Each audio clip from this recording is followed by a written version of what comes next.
तो अभी मैं आ गया हूँ उस जगह पर जहाँ पर 93,000 पाकिस्तानी सोल्जर्स ने सरेंडर किया था। हम लोग एक नया देश के वजूद में आ गए जो कि बंगाली स्टेट होगी। इस चक्कर में 3 दिन लगातार स्ट्राइक थी। बिहारी पाकिस्तानी बिहारिश करके आप लोगों ने बहुत सारी यूट्यूब पे वीडियो देखी होगी, जिनको कि अभी तक आई थिंक इस कंट्री में वो वाला दर्जा नहीं मिला जो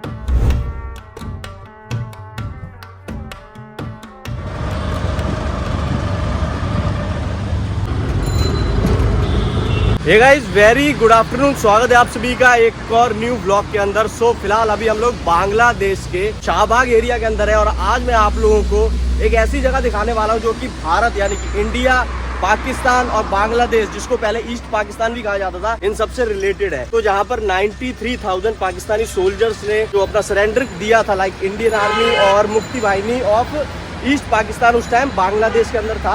लाइक बांग्लादेश तो 1971 बाद बना था। तो हमारे साथ अभी भाई साहब है। आपका नाम? I am Shoshop Mohanto, like I am a Bengali also. हम लोग यहाँ पर आए हैं, like you can see this Ramna park. Okay. And beside that this is the Suhrawardy Udyan, like our independent museum is there. Okay. And I have taken like our favorite Indian friend to here so that I can show him the So this is a museum of independence. Yeah, this is the museum of Okay. So अभी हम लोग जा रहे हैं स्वाधीनता स्तंभ देखने के लिए। स्वाधीनता स्तंभ यानी कि यहाँ पर what is the Bengali name of that स्तंभ? स्वाधीनता स्तंभ।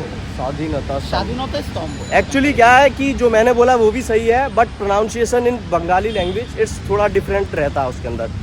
ये जो पार्क है इसके अंदर अभी हम लोग एंटर कर लिए हैं और अभी मैं आप लोगों को सबसे पहले यहाँ पर जो अमर ज्योति रहती है वो दिखाऊंगा। उसके बाद मैं आपको जो यहाँ की इन्फॉर्मेशन है, जितनी भी हिस्ट्री वगैरह है, वो सब मैं आपको क्लियर करूंगा कि क्या क्या हुआ था। हम लोग पहुंच गए अमर ज्योति के पास में। इसको बेसिकली जो बंगाली लैंग्वेज में कैसे बोलते हैं?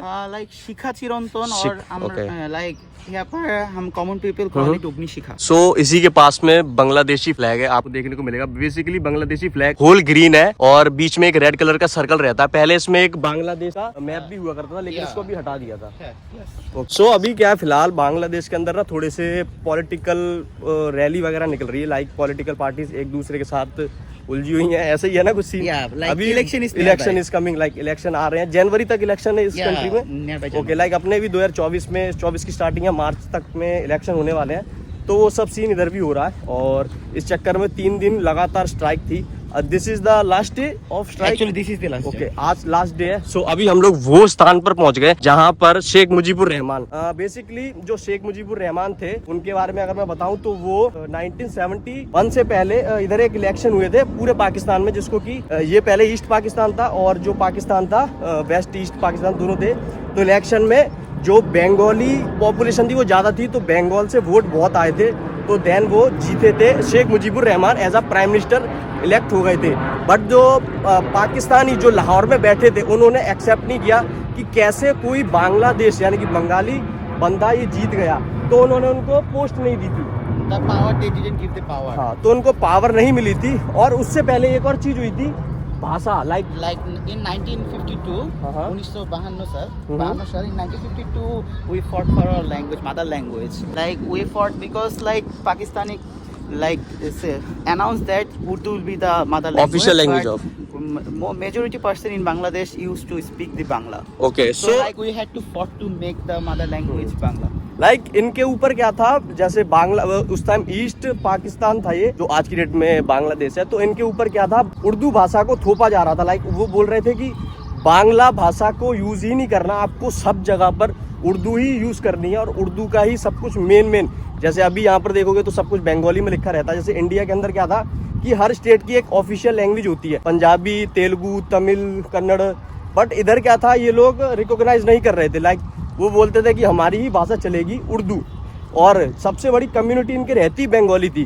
बंगाली पॉपुलेशन बहुत थी। अगर आप लोग उधर का पाकिस्तान मिला लोगे तो सबसे बड़ी उनके जो पॉपुलेशन है वो पंजाबी पॉपुलेशन है, जो इंडिया में भी है लेकिन जो पाकिस्तान की साइड में है जो मुस्लिम पंजाबी है वो। और जो ये बंटवारा हुआ था जो बंगला रीजन का, जो बंगाल रीजन था उसका, जो पंजाब रीजन था उसका, 1947 में जब अंग्रेजों ने बंटवारा किया था, ये पूरा का पूरा एक रिलीजन के ऊपर बंटवारा हुआ था। एंड जो आप लोगों ने सुना होगा कि इधर ना एक सीन है कि जो बिहारी मुस्लिम्स थे उनको क्या पास पड़ता था जब बंटवारा हुआ था, वो लाहौर तो जा नहीं सकते थे कि पूरा उत्तर प्रदेश टाप के और पंजाब टाप के उधर चले जाएं, ठीक है। तो वो क्या किया उन्होंने, बांग्लादेश बांग्लादेश पास में था तो बांग्लादेश की साइड में ईस्ट पाकिस्तान में आ गए। बट यहाँ की जो गवर्नमेंट है, मतलब जो उस टाइम के लोग थे, वो सोचते थे कि ये लोग पाकिस्तान के मतलब हाथ में है, उनके साथी हैं, तो उनको अभी तक भी दर्जा आप लोग देखोगे तो नहीं मिला। आप लोगों ने बहुत सारी वीडियोस देखी होगी पाकिस्तानी बिहारिश करके, आप लोगों ने बहुत सारी यूट्यूब पे वीडियोस देखी होगी। तो बेसिकली वो कम्युनिटी है, वो भी एक थोड़ा एरिया दूर है, वहाँ पर वो लोग रहते हैं, जिनको की अभी तक आई थिंक इस कंट्री में वो वाला दर्जा नहीं मिला जो इन्होंने पाकिस्तान का उस वक्त में साथ दिया था। तो ये ऐसा कुछ सीन है। अभी हम लोग स्वाधीनता स्तंभ के पास में। तो अभी मैं आ गया हूँ उस जगह पर जहाँ पर 93,000 पाकिस्तानी सोल्जर्स ने सरेंडर किया था in front of lieutenant general Jagjit Singh Arora, जो कि इंडियन उस टाइम आर्मी के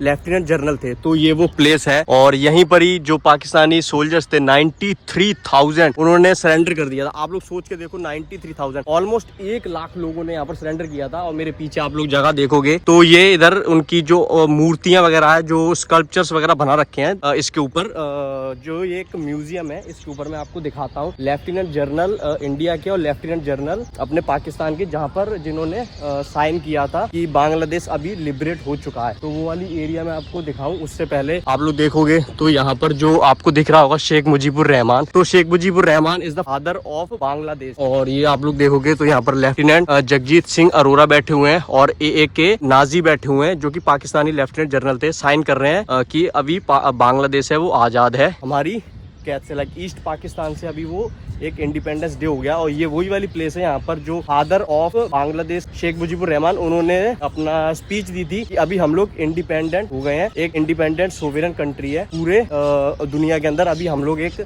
नया देश के वजूद में आ गए जो कि बंगाली स्टेट होगी।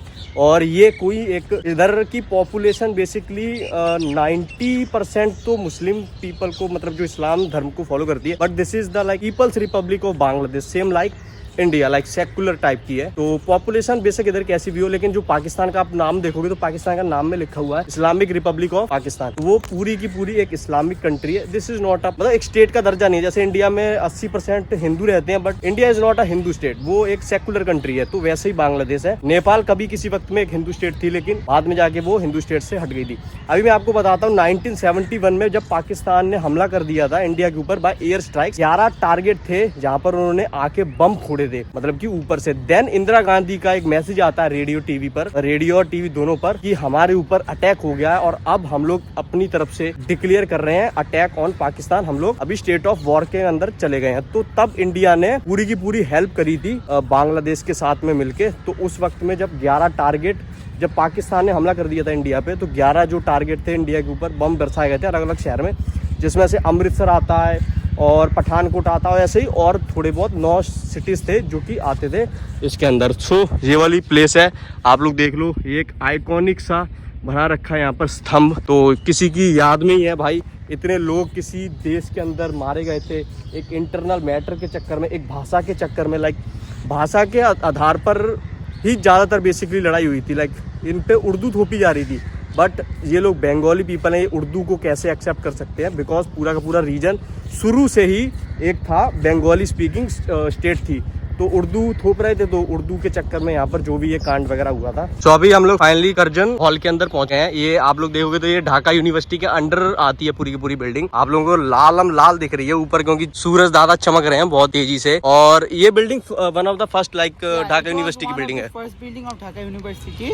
Okay, this is made by Britishers I think. Britishers in 1904 में लाइक ब्रिटिशर्स ने इसे अनाउंस किया था as a town hall. Okay. But after in 1921, when the Dhaka University has been declared, okay, it has been declared as the Karjan Hall of Dhaka University. Okay, अभी इसके अंदर काफी सारे department बना दिए हैं। फिशरीज का डिपार्टमेंट है, इसी के अंदर फिजिक्स का डिपार्टमेंट है, बिकॉज अभी ये पूरा का पूरा यूनिवर्सिटी के अंदर आ गया, यूनिवर्सिटी के अंदर। सो इसका जो आर्किटेक्चर है बहुत ज्यादा सुंदर है। हम लोग अंदर नहीं जा सकते हैं क्योंकि अंदर एग्जाम चल रहे हैं अंदर अभी एग्जाम चल रहे हैं, लेकिन आप लोग बाहर से बिल्डिंग का जो है लुत्फ उठा सकते हो। बहुत सुंदर बनी हुई है, ब्रिटिश टाइम की बिल्डिंग है।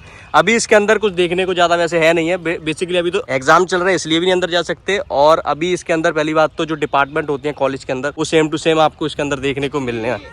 हाँ, हम तुम्हें पीछे का साइड जरूर दिखाएंगे। पीछे का साइड बिल्कुल लाइक मस्त है। The place is totally fun, मैंने beautiful to see. There is a pond behind the. हाँ, चलते हैं फिर देखने के लिए हैं। अभी इसके अंदर मैं आपको दिखाता हूँ, एग्जाम चल रहे हैं। अभी हमको इधर से शांति से निकल जाना चाहिए। ओ, ये इधर की साइड में और है अभी। University of Dhaka.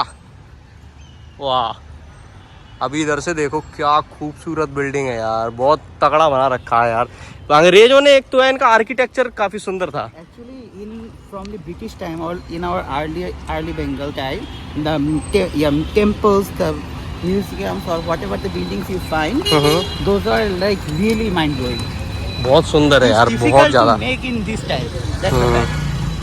तो होप करूंगा आप लोगों को आज का व्लॉग पसंद आया होगा। आज की डेट के अंदर ऐसे व्लॉग्स बनाना, लाइक वैसी प्लेसेस ढूंढ के कोई इंडियन यूट्यूबर आ रहा है इस जगह पर, तो आप लोगों को बनता है कि आगे इसको वीडियो को पहुंचाना, लाइक इसको यहाँ मतलब दूसरे लोगों के आसपास पहुंचाना कि इधर भी आया करो। जैसे इंडियंस व्लॉगर हैं, मैंने बहुत सारे नोट किए हैं, वो जस्ट 1 और 2 प्लेसेस घूमते हैं। One of the like historical place है ये अपने इंडिया के लिए, क्योंकि इधर अपनी इंडिया की 3rd वॉर का जो सरेंडर किया था पाकिस्तान ने, वो इस जगह पर किया था, ना कि इंडिया के अंदर हुआ था। बेशक फाइट शुरू करी थी अपने पाकिस्तान ने, लेकिन यहाँ पर ख़त्म करवाई थी इंडियन आर्मी ने। तो this is one of the most important and historical place to visit in Bangladesh. तो यहाँ पर ज़रूर आना। मैं आपको सजेस्ट करूँगा कि आप लोग ढाका यूनिवर्सिटी के एरिया के आसपास में ही हैं, तो आप लोग स्वाधीनता स्तंभ करके ढूंढोगे तो आप लोगों को वो जगह मिलेगी देखने के लिए। तो आप लोगों को जो हिस्टोरिकल प्लेस है उस जगह पर तो आना चाहिए, because it's related to Indian history also. So तब तक के लिए जय हिंद, वंदे मातरम फ्रॉम बांग्लादेश। जय बांग्ला।